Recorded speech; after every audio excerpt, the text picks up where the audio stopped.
तो Bill Gates कह रहे हैं कि स्मार्टफोन का इरा, स्मार्टफोन का युग अब खत्म होने वाला है और नेक्स्ट डिवाइस जो आने वाला है वो आपकी स्किन में एक टैटू होगा। और नोकिया के सीईओ ने भी कहा था कि 2030 तक स्मार्टफोन्स खत्म हो जाएंगे, ऐसी टेक्नोलॉजी आएगी जो फिजिकल बॉडी में इम्प्लांट की जाएगी। और गेट्स कहते हैं कि स्मार्ट टैटूज नैनो कैपेसिटर से messages, web browsing, health monitoring का काम करेंगे।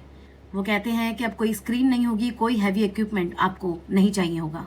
ये कहते हैं कि अब तक की मोस्ट कंफर्टेबल, पावरफुल और सीक्रेट टेक्नोलॉजी होगी। क्वेश्चन ये है कि इस डाटा पर किसका कंट्रोल होगा? अगर ऐसा अगर होता है तो सारा डाटा कौन कंट्रोल करने वाला है, कौन इसे कलेक्ट करेगा, और प्राइवेसी, सिक्योरिटी और मोरालिटी का क्या? और कहीं ये रेवोल्यूशन 13 की प्रोफेसी को पूरा तो नहीं करने वाला, जिसमें ऐसे ही किसी टैटू के बारे में बताया गया है जिसके ना होने पर कोई खरीद और बेच नहीं सकेगा।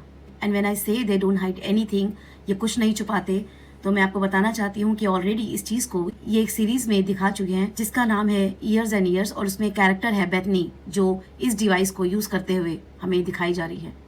आइए देख लेते हैं। क्या तुम मुझे कॉल करोगे, मतलब फोन करोगे? हाँ, कब? अभी। पर तुम यहीं बैठी हो, इसीलिए मैं लंच करना चाहती थी। क्या तुम अभी मुझे फोन करोगे?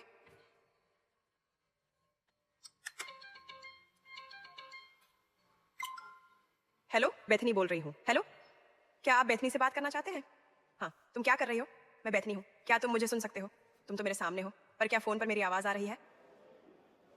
मैंने इसे इम्प्लांट करवाया है, मेरा हाथ ही फोन है। मैं चल फिर कर बात कर सकती हूँ क्योंकि फोन मेरे हाथ में है, मैं ही फोन हूँ। अब से फोन ऐसे ही होंगे, सबडर्मल इम्प्लांट्स। ये खुद को गति से चार्ज करते हैं और ये 22 नेटवर्क पर हैं।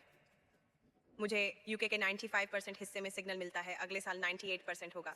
जब मैंने तुम्हें फ़ोन किया तो तुम बज रही थी। वो स्पीकर है, ये बहुत छोटा है, ठीक है? पर ये तुमने कब करवाया? विनचेस्टर में वो कोर्स। मैंने हर रात एक उंगली करवाई। बाहर कॉल करने के लिए मुझे अभी भी हैंडसेट चाहिए।